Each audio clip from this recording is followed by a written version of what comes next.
बृहस्पतेस्तु भगिनी वरस्त्री ब्रह्मचारिणी योग सिद्धा जगत्कृत्स्नम् असक्ता विचरच्युता प्रभासस्य तु सा भार्या वसूनामष्टमस्य च विश्वकर्मा महाभाग तस्यां जज्ञे प्रजापति कर्ता शिल्पसहस्राणां त्रिदशानां च वर्धकिः भूषणानां च सर्वेषां कर्ता शिल्पवतां वरः यः सर्वासां विमानानि देवतानां चकारः मनुष्याश्चोपजीवन्ति यस्य शिल्पं महात्मनः कर्ता शिल्पसहस्राणां त्रिदशानां च वर्धकिः भूषणानां च सर्वेषां कर्ता शिल्पवतां वरः यः सर्वासां विमानानि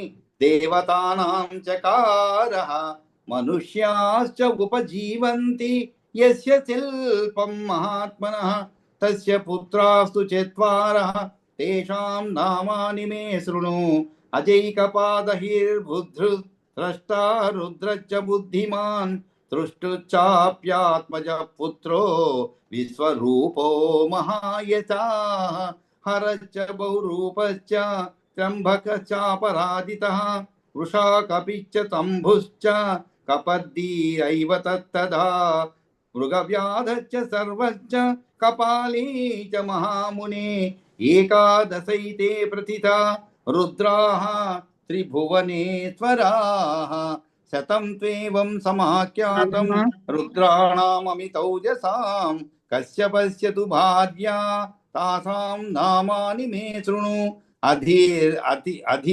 अदितिर्दितिर्धनुः काला अरिष्टा सुरसा तथा कश्यपस्य तु भार्याः तासां नामानि मे शृणु अदितिः दितिः धनुः काला अरिष्टा सुरसा तथा सुरभिः विनता चैव ताम्रा क्रोधवशायिरा कद्रुः मुनिश्च धर्मज्ञ तदपत्यानि मे शृणु पूर्वमन्वन्तरे श्रेष्ठा द्वादशासन् सुरोत्तमा तुषिता नाम ते अन्योन्यम् ऊचुः वैवस्वते अन्तरे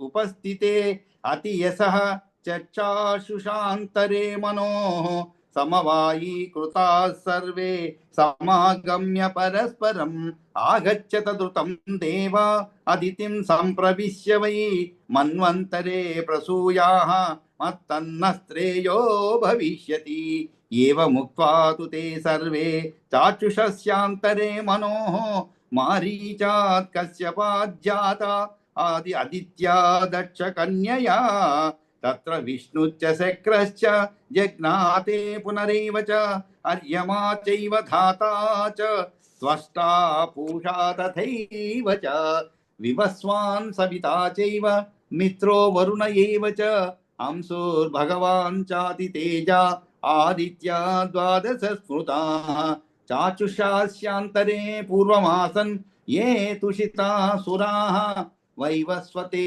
अन्तरे ते वै आदित्या द्वादश श्रुताः याः सप्तविंशतिः प्रोक्ताः सोमपत्न्यो वदसु परतः सर्वा नक्षत्रयोगी न्यस्तन्नाम्न्यश्चैव ताः स्मृताः याः सप्तविंशतिः प्रोक्ताः सोमपत्न्यो अथ सुव्रताः सर्वा नक्षत्रयोगी न्यस्तन्नाम्यश्चैव ताः श्रुताः तासामपत्यान्यभवन् दीप्तान्यमित तेजसाम् अरिष्टनेमिः पत्नीनाम पत्यानिह षोडश अरिष्टनेमि पत्नीनाम अपत्यानिह षोडश बहुपुत्रश्च विदुषश्च शतस्रो विद्युतस्मृताः प्रत्यङ्गिरसजा श्रेष्ठा रुचो ब्रह्मर्षि सत्कृताः कुशाश्वस्य तु देवर्षे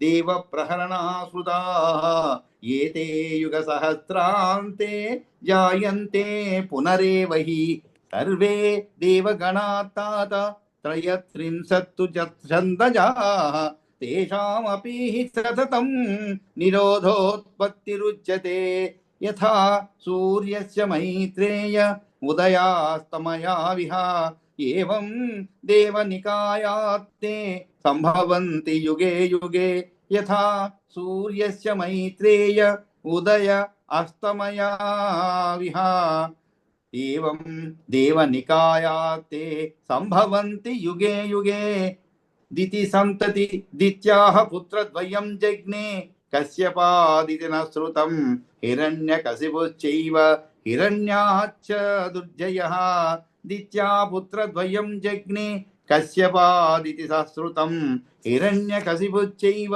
हिरण्याक्षश्च दुर्जयः सिंहिका च भवत्कन्या विप्रचित्तेः परिग्रहः हिरण्यकशिपोः पुत्रा चत्वार प्रतितौजसः अनुक्लादच्च ह्लादच्च प्रह्लादच्चैव बुद्धिमान् संह्लादच्च महावीर्य दैच वंशविवर्धनाः अनुह्लादच्च ह्लादच्च प्रह्लादच्चैव बुद्धिमान् संह्लादच्च महावीर्य दैच वंशविवर्धनाः तेषां मध्ये महाभाग सर्वत्र समदृग्वसी प्रह्लाद परमां भक्तिं यवुवाह जनार्दने दैत्येन्द्रदीपितो वह्निः सर्वाङ्गोपचितो द्विजा न ददाह जयं विप्रा वासुदेवे हृदि स्थिते दैत्येन्द्रदीपितो वह्निः सर्वाङ्गोपचितो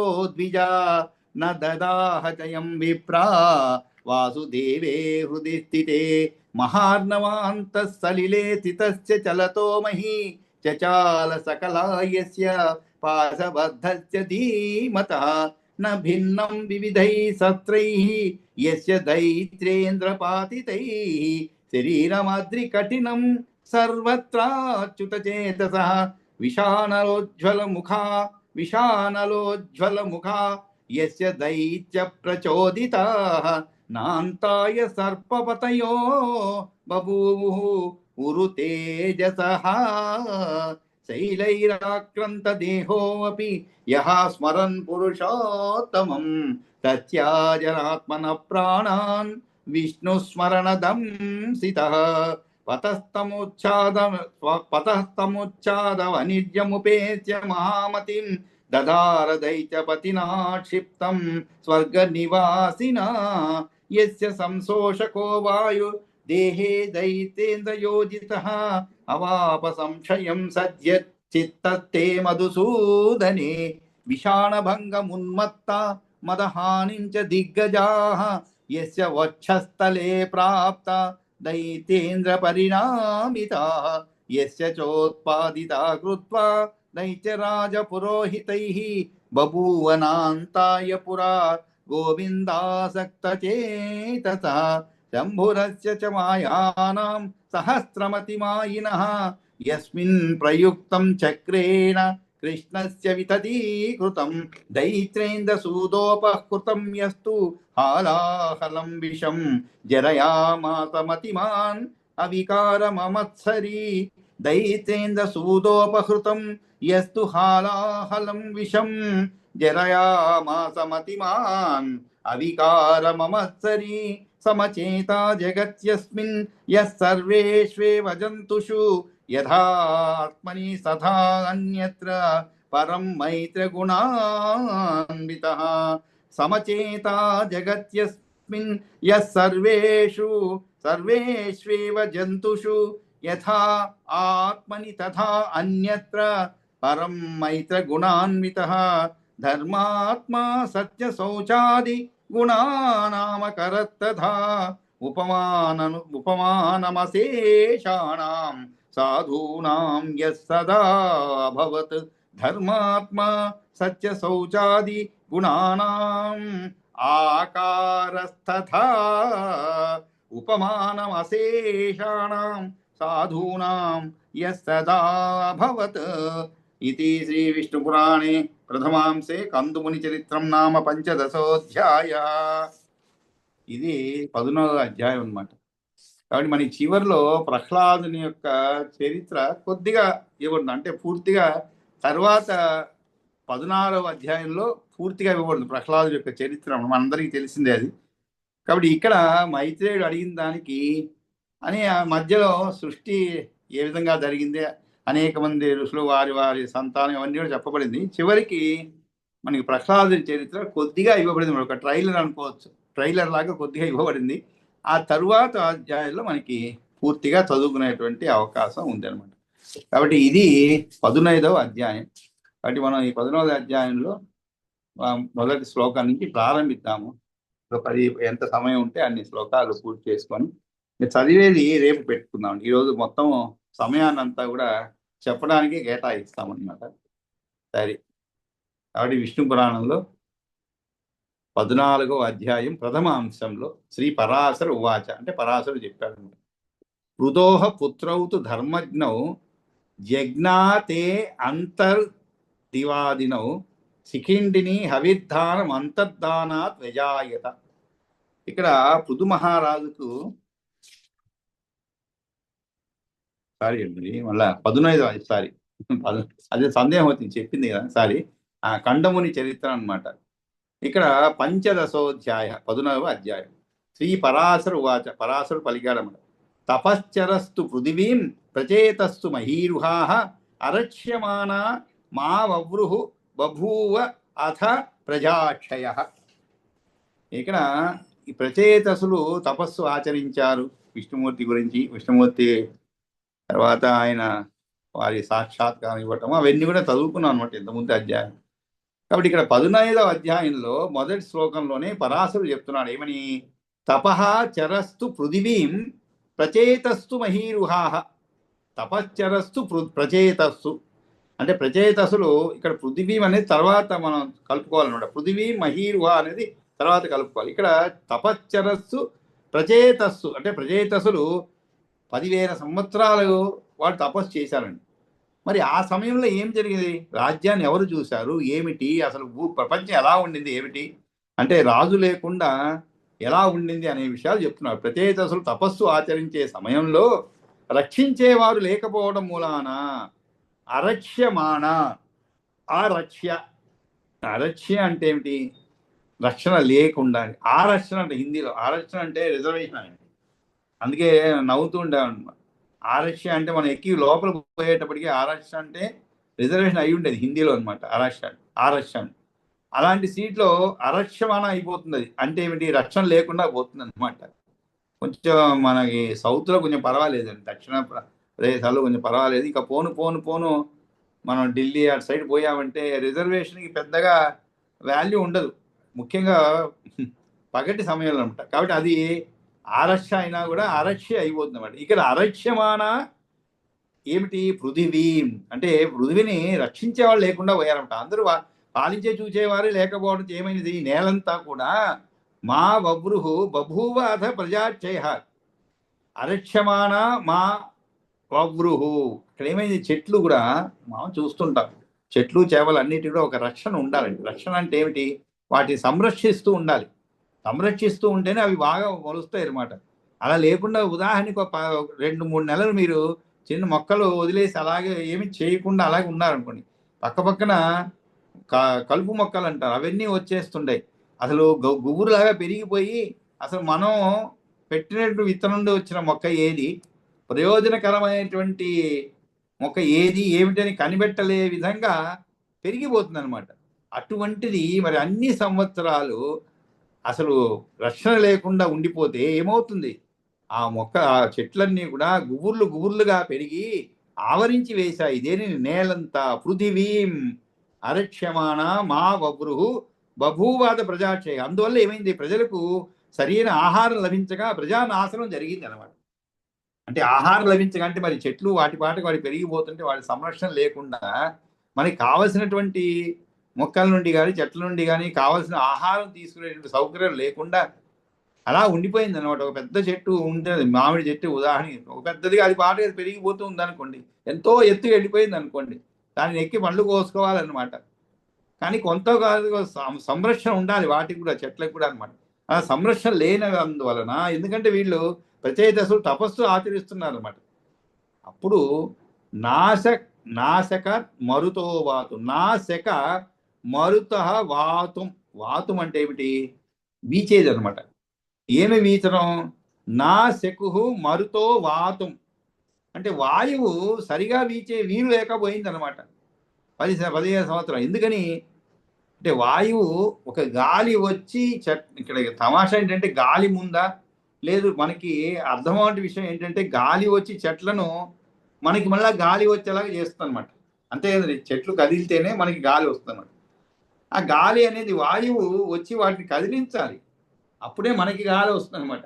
కాబట్టి ఇక్కడ ఈ ప్రస్తుత పరిస్థితిలో నా శక మరుతో, నా శక అంటే శక అంటే చేయగలిగినటువంటి, నా శక అంటే చెయ్యలేనటువంటి, నా శక మరుతో వాతుం అంటే ఏమిటి? వీచేది కనుక సరిగా వీచే వీలు లేకపోయింది. వృతం ఖం అభవత్ ద్రుమై. వృతం ఖం అభవత్ ద్రుమై. ద్రుమం అంటే చెట్టు అండి. ద్రుమై అంటే చెట్లతో అని అర్థం. చెట్లతో ఏమైనది? వృతం ఖం. ఖం అంటే ఆకాశం.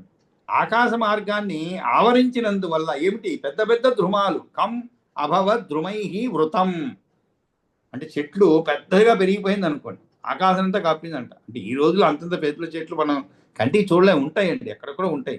ఉదాహరణకి ఈ మధ్య చదివాను, మన ధ్వజస్తంభాలు ఉంటాయి కదండి గుడిలో, అంత ఎత్తు, అదంతా కూడా ఏకకాండం, ఒకే కాండం అనమాట. అది ఒక చెట్టుదే అనమాట. ఎంత ఎత్తు ఉంటాయి ధ్వజస్తంభాలు అంటే మనకి వాటికి ఒక ప్రత్యేకమైన అరణ్యాలు ఉన్నాయి, అక్కడ పోయి తీసుకొస్తాను. ఆ విధంగా చెట్లు సంరక్షణ లేకపోయినా కూడా అవి వాటికి ఎత్తుగా పెరిగిపోతూ ఉంటాయి అన్నమాట. మహావృక్షాలు అయిపోతుంటాయి, లోపల పోతాయి. ఈ రోజుల్లోనే కొంత లోపలికి పోయామంటే, మనం అడవుల్లోకి పోయామంటే పెద్ద పెద్ద చెట్లు కనబడతాయి. అలాంటిది ఆ రోజుల్లో అసలు వృక్షాలు అనేది ఎక్కడైనా అలాగే పెరిగిపోతూ ఉంటాయి అనమాట. ఎందుకంటే జనసంచారం లేరు, రోడ్లు లేవు. రోడ్లు ఉండేవి కానీ ఈ విధంగా నరకటాలు, విశాలం చేయడాలు అవన్నీ లేవు. అప్పుడు జనాభా హాయిగా జీవించేవాళ్ళు అనమాట, ఇటువంటి అవసరాలు లేకుండా ఉండేవి అనమాట. కానీ ఈ రోజుల్లో ఏముంది, ఒక 10 సంవత్సరాలు అయితే ఒక రోడ్డు ఆ మార్గము సరిపోదనమాట. వెంటనే ఏం చేస్తారు, అటుపక్క ఇల్లు ఉంటాయి ఇల్లు, చెట్లుంటే చెట్లు కొట్టేసి దాన్ని ఇంకో 5 అడుగులు 10 అడుగులు పెంచేస్తారు. అలా పోతూనే ఉందన్నమాట. మనం ఒక 70 సంవత్సరాల ముందు మన స్వాతంత్రం రాకముందు ఎలా ఉండింది, ఇప్పుడు ఎలా ఉంది అని మన పెద్దలు ఎవరైనా చెప్తే మనకి అర్థమైపోతుంది అనమాట. అండ్ ఆ విధంగా పెద్ద పెద్ద ధృమాలు ఆకాశ మార్గాన్ని ఆవరించినందువల్ల 10,000 సంవత్సరాలు వాయువు సరిగా వీచే వీలు లేకపోయింది. జనులు పనులు నిర్వహించుకోలేకపోయారు. దశవర్ష సహస్రాన్ని నా సేకుహు అంటే చేయలేకపోయారు. ఏమిటి? చేష్టితుం ప్రజా. కాబట్టి ఎటువంటి పనులు కూడా జనులు నిర్వహించుకోలేకపోయారు అనమాట. అప్పుడు ఇవన్నీ కూడా, ఈ పరిస్థితులు అంతా కూడా ఎవరు చూశారు? తత్ దృష్ట్వా జల నిష్క్రాంతాహ. జల అంటే నీరు, నిష్క్రాంతాహ అంటే ఏమిటి? బయటికి వచ్చిన వాళ్ళు అనమాట. జల నిష్క్రాంతాహ అంటే తద్దృష్ట్వా, వాటిని అన్ని చూశారు వాళ్ళు. నీళ్ళ నుంచి బయటకు వచ్చేప్పటికి ఇంత ఘోరాలు జరిగిపోయాయి అన్నమాట. దాన్ని చూసి సర్వే క్రుద్ధాహ ప్రచేతత. అప్పుడు నీటి నుంచి బయటికి వచ్చి ప్రచేతసులు అందరూ కూడా దట్టంగా గురుగా ఎత్తుగా పెరిగిన వృక్షదంతని చూసి క్రోధంతో మండిపడ్డవారే క్రుద్ధాహ ప్రచేతత. ఇక్కడ చూడండి, సర్వే అని చెప్పండి. సర్వే అంటే అందరూ అనేది. అంటే ప్రచేతసులు అనేది ఒక 10 మందిని కలిపి పెట్టినటువంటి పేరు అనమాట. కాబట్టి సర్వే అంటే అందరూ. మరి వారిలో కూడా ఈ కోపం రానటువంటి ఉండవచ్చు. అందుకే ఏం చెప్పారు ప్రత్యేకంగా సర్వే అని చెప్పబడింది. అంటే అందరూ కూడా సర్వే క్రుద్ధాహ ప్రచేతత అంటే గ్రూప్ పేరు అది, ప్రచేతసులు. ముఖేభ్యో వాయు అగ్నిం చతి అసృజన్ జాత మన్యవ. మన్య అంటే కోపం అండి, ఉత్కృష్టమైన మామూలు కోపం కాదు, అత్యంత కోపం. జాత అంటే పుట్టడం. ఏమి పుట్టింది? మన్య, కోపం పుట్టిందండి, సంతతి కాదు. వాళ్ళకి అందరికీ కూడా జాత మన్యవ అంటే కోపంతో ఊగిసలాడి తమ ముఖాల నుంచి ఏం చేశారు? వాయువును అగ్ని సృష్టించారు, రెండింటిని. ముఖేభ్యో వాయు అగ్నించ. పోనీ ఏదో వాయువు అయితే ఒకటి పర్వాలేదు, ఏదో చెట్లను కూల్చేస్తుందండి, సరిపోతుంది. కానీ దానికి తోడు అగ్ని, అందులో అగ్నికి వాయువు తోడైతే ఎలా ఉంటుందో మనకు తెలుసు, అనేక సందర్భాల్లో చూసుంటాం. అదేమిటో మరి, అగ్ని రగులుకునిందంటే వాయువు మిత్రుడు కదండి, అక్కడికి వచ్చేస్తాడు వెంటనే, పిలవాల్సి పని లేదు, అలాగే వచ్చి కూర్చుంటాడు ఆయన. ఇద్దరు ఏదైనా ధ్వంసం చేయాలంటే ఇద్దరు కలిసే చేస్తారు. ఆ విధంగా చూస్తున్న అగ్ని రగిలిందంటే అక్కడ వాయువు కూడా వీస్తూ ఉంటుంది అన్నమాట. దానివల్ల ఇంకా తీవ్రత పెరుగుతుంది అన్నమాట. అందువల్ల ఇక్కడ కూడా తాన్ ముఖేభ్యో వాయు అగ్నించతే అసృజన్ జాతమన్యవ. ఆ విధంగా కోపం వచ్చిన వారి ముఖంలో నుండి తక్షణం కోపంతో ఊగిసలాడి తమ ముఖాల నుంచి వాయువును అగ్నిని కూడా సృష్టించారు. అప్పుడు ఏమైనది? ఉన్మూలాన్ అథ తాన్ వృక్షాన్ కృత్వా వాయు అశోషయత్.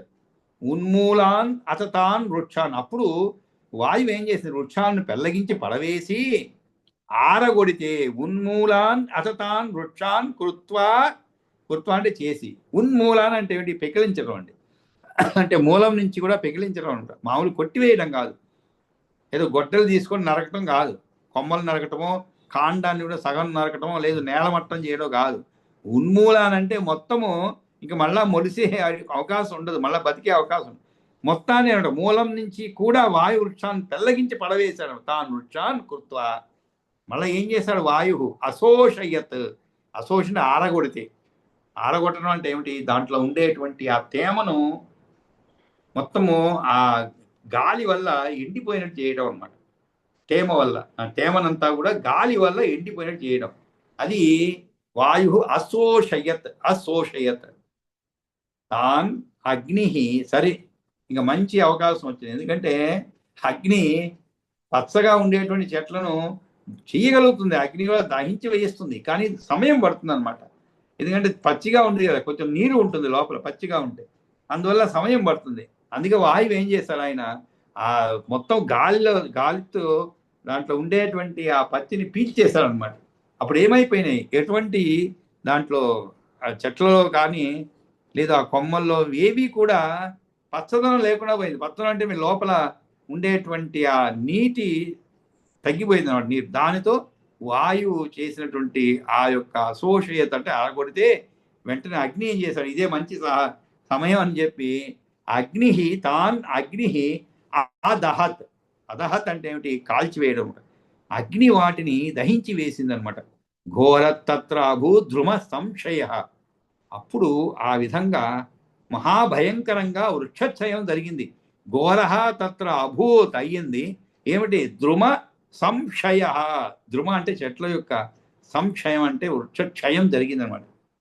సరే, అందుకనే ఈ రోజుల్లో కూడా ఇటువంటి వృక్షక్షయాలు చేసేటువంటి వాళ్ళు చాలా మందే పుట్టారండి.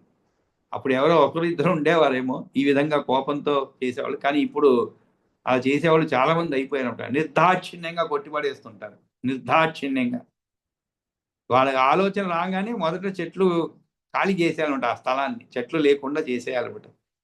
దానికి తర్వాత ప్రత్యామ్నాయంగా ఆలోచించడం. ఈ మధ్య కాస్త అక్కడక్కడ పెద్ద పెద్ద వృక్షాలు 100 సంవత్సరాలు 150 సంవత్సరాలు ఉన్నటువంటి వృక్షాలు మధ్య ఎక్కడో తూర్పుగోదావరి జిల్లాలో చాలా సినిమాలు తీయబడినటువంటి ఒక వృక్షం అలా పడిపోతే గాలికి వెంటనే దాన్ని నిలబెట్టి దానికి సంరక్షణ చేసి, ఎందుకంటే దాని వెనక చాలా గాథ ఉంది అనమాట. ఆ చెట్టు నీడలో ఎన్నో సినిమాలు తీయబడ్డాయి. చలనచిత్రంలోనే ఆ చెట్టు అంత ప్రాముఖ్యత ఉంది కాబట్టి దాన్ని పట్టించుకున్నారు. అలాంటి ప్రాముఖ్యత లేని వాటిని ఎన్నో మనం పడిపోతుంటే ఎవరు పట్టించుకుంటారు? ఒక్కసారి తుఫాను వస్తే ఎన్నో వృక్షములు పడిపోతుంటాయి. తుఫానులు అవసరం లేదు. ఈ మధ్యకాలం చూస్తే పెద్ద పెద్ద వృక్షాలు అంటే నగరాల్లో పడిపోయిన కారణం ఏమిటంటే ఫుట్పాత్లు ఇవన్నీ కట్టేస్తారనమాట. దానివల్ల వాటికి బలము తగ్గిపోతున్నది అనమాట. అంటే నిలదొక్కునేటువంటి బలము లేకుండా కొద్దిగా గాలి వస్తే కూడా పెద్ద పెద్ద వృక్షాలు పడిపోతున్నాయి. దీనికి కారణం ఇదే అన్నమాట. దాని చుట్టూ కూడా చక్కటి దృఢత్వాని కోసం తీసుకునే చర్యలు ఏవి తీసుకోకుండా దానివల్ల. అంతేకాదండి, దగ్గరలో బాగా గోతులు తవ్వడము, ఫుట్పాత్లు వేయడము, దీనివల్ల ఏమవుతుందంటే వాటికి పట్టు తగ్గిపోతుంది అనమాట. మరి వేళ్ళకి పట్టుంటే కదండి పట్టుకునేందుకు గట్టిగా, అందువల్ల పెద్ద పెద్ద పడిపోతున్నాయి. విధంగా మహాభయంకరంగా వృక్షక్షయం జరిగింది అనమాట. తాన్ అగ్ని అదహత్ ఘోర తత్ర అభూత్ ధ్రుమ సంశయ. మరి ఆ తర్వాత ఏం చేయాలి? ధ్రువక్షయమదో దృష్ట్వా కించిత్ శిష్టేషు సాఖిషు. కించిత్ శిష్టేషు అంటే మిగిలి ఉన్నటువంటి, శిష్టం అంటే ఏంటి? మిగిలి ఉన్నటువంటి. శిష్టేషు సాఖిషు అంటే కొన్ని చెట్లు కొద్దిగా మాత్రం మిగిలి ఉండటం చూచి వృక్షనాశం జరిగి ధ్రుమక్షయమదో దృష్ట్వా. అప్పుడు ఉపగమ్య అబ్రవీత్ ఏతాన్ రాజా సోమ ప్రజాపతిన్. అప్పుడు రాజైనటువంటి సోముడు అంటే చంద్రుడు మిగిలి ఉండటం చూచి రాజైన సోముడు చంద్రుడు ప్రజాపతుల దగ్గరకు వచ్చి ఇలా అన్నాడు. ప్రజాపతులు అంటే ఇక్కడ ప్రత్యేకత అనమాట. వాడి దగ్గరికి వచ్చి ఇలా అన్నాడు, కోపం యచ్చత రాజాన శృణుధ్వం చ వచో మమ సంధానం వ కరిష్యామి సహ శితి రుహై అహం. శితి రుహం, శితి అంటే భూమి అండి, రుహం అంటే పుట్టడం అని అర్థం అనమాట.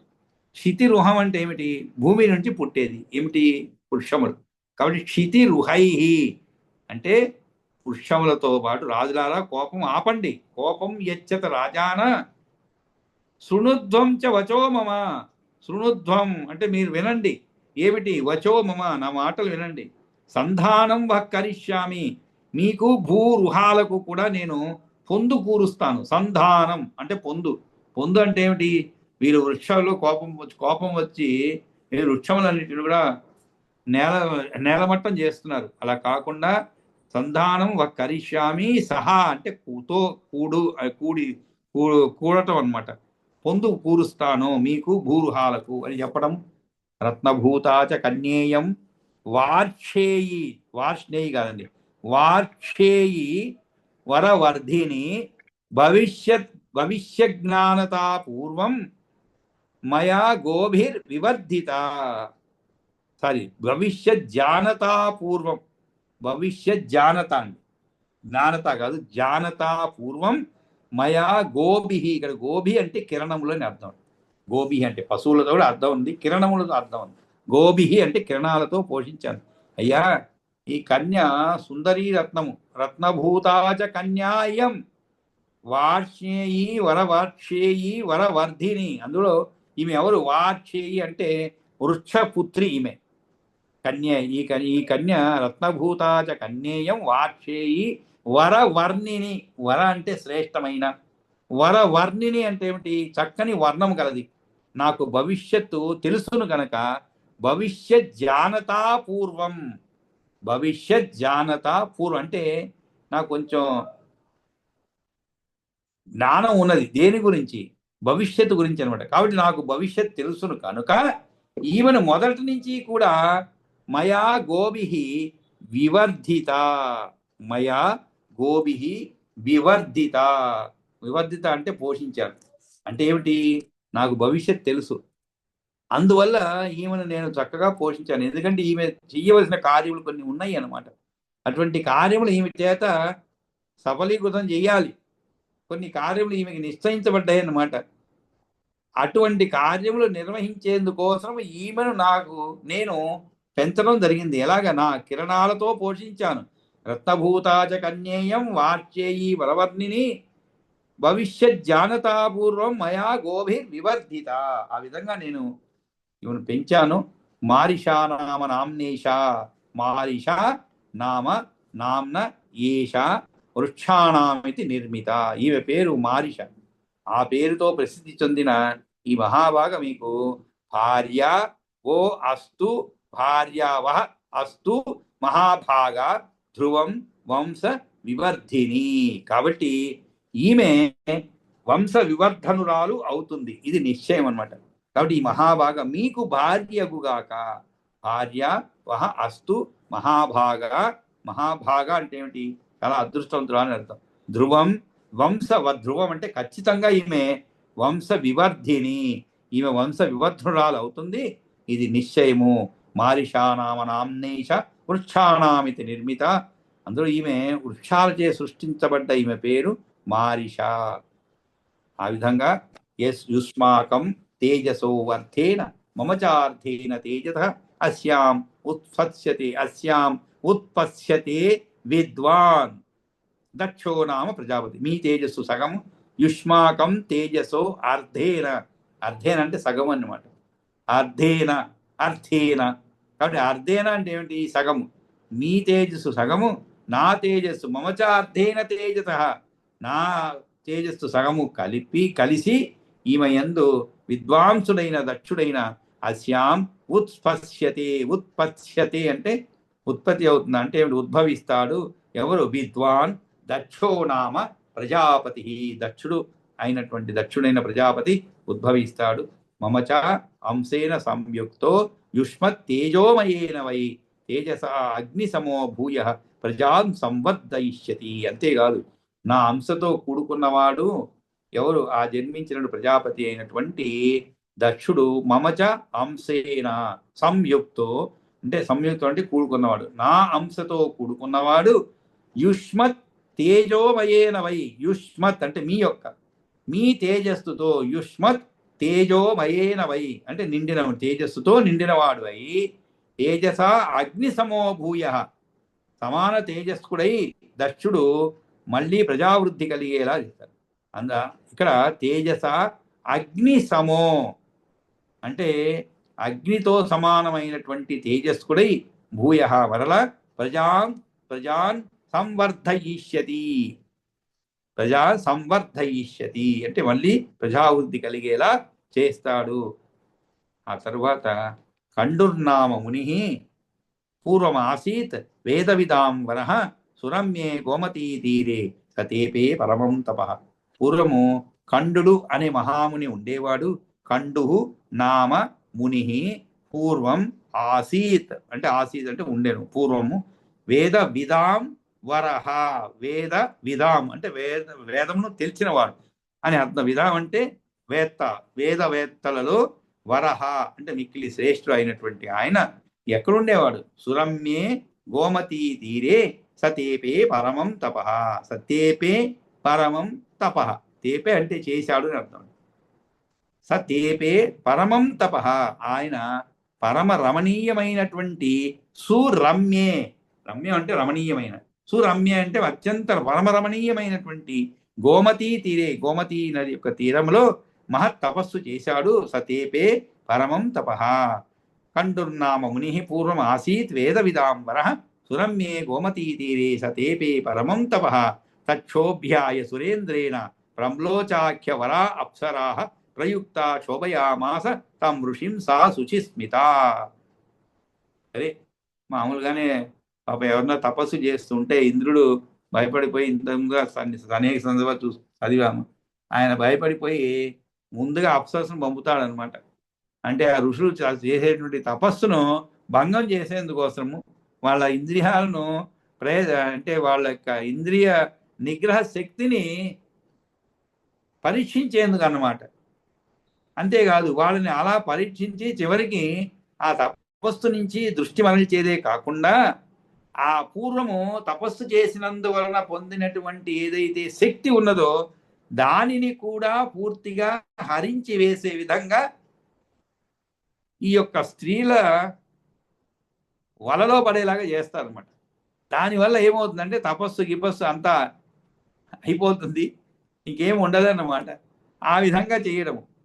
అప్పుడు తచ్చోభ్యాయ సురేంద్రేణ, తత్ క్షోభ్యాయ అంటే ఆ కండు మహర్షి తపస్సు భగ్నం చేయడానికై సురేంద్రేణ దేవేంద్రునిచే ప్రమ్లోచ అనే అప్సరస నియోగించబడినది. ప్రమ్లోచ ఆఖ్య అంటే అనేటువంటి వర అప్సరాహ, వర అప్సరా అంటే అప్సరసల్లో శ్రేష్టమైనటువంటి ఆమెను ఎవరు? ప్రమ్లోచ, ఆమెను ప్రయుక్త శోభయామాస తం ఋషిం సా శుచిస్మిత. అంతేకాదు అనే అప్సరస నియోగించబడింది, ఆమె అప్సరసలలో శ్రేష్ఠురాలు. అంతేకాదు శుచిస్మిత, శుచి అంటే ఏమిటి?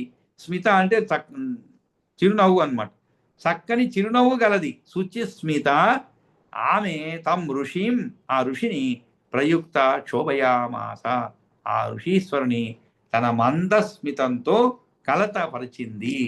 తచ్చోభ్యాయ సురేంద్రేణ ప్రమ్లోచాఖ్య వరా అప్సరా ప్రయుక్త క్షోభయామాస తం ఋషిం సా శుచిస్మిత. శోభిత సతయా సార్ధం వర్షాణం అధికం శతం అతిష్టన్ మందర ద్రోణ్యాం అతిష్టత్ మందర ద్రోణ్యాం విషయ ఆసక్త మానస.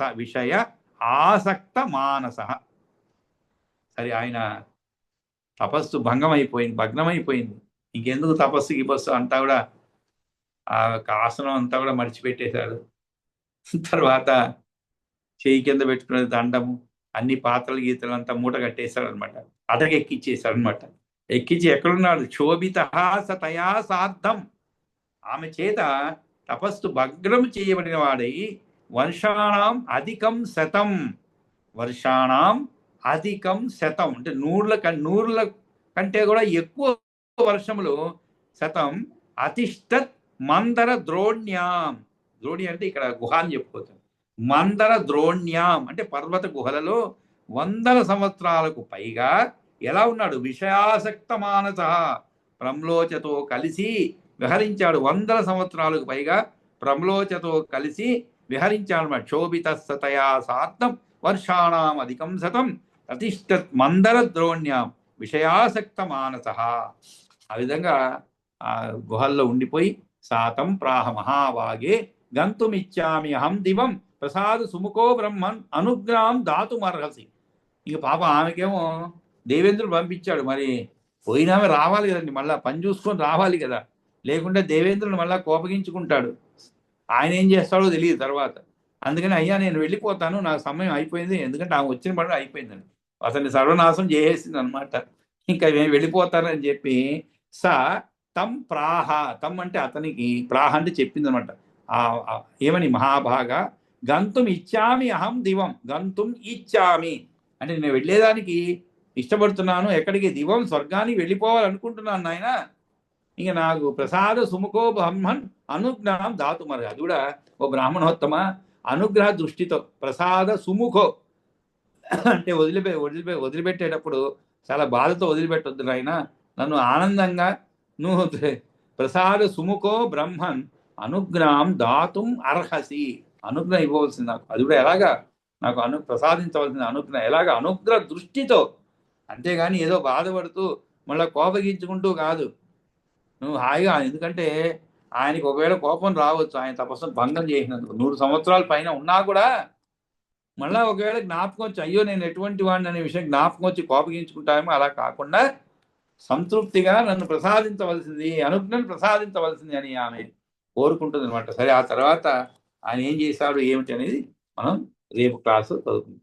స్వస్తి ప్రజాభ్య పరిపాలయంతాం న్యాయేన మార్గేణ మహిమహీషాః గోబ్రాహ్మణేభ్య శుభమస్తు నిత్యం లోకా సమస్తా సుఖినో భవంతు. కాలే వర్షదవర్జన్య పృథివీ సస్యశాలిని దేశోయం శోభరహితో బ్రాహ్మణా సంతు నిర్భయ అపుత్రా పుత్రిణస్సంతో పుత్రిణస్సంతు పౌత్రిణః అధనా సధనాస్సంతో జీవంతు శరదాం శతం శరదా శతం. కాయేన వాచా మనసేంద్రియైర్వా బుద్ధ్యాత్మనా వా ప్రకృతే స్వభావాత్ కరోమి యద్యత్తగలం పరస్మై నారాయణే సమర్పయామి.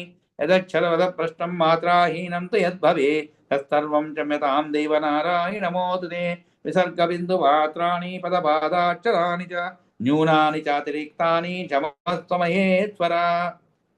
కాబట్టి దీంతో మనం 15వ అధ్యాయంలో ప్రథమ అంశంలో ఒక 14 శ్లోకములకు పూర్తి చేసుకున్నాము.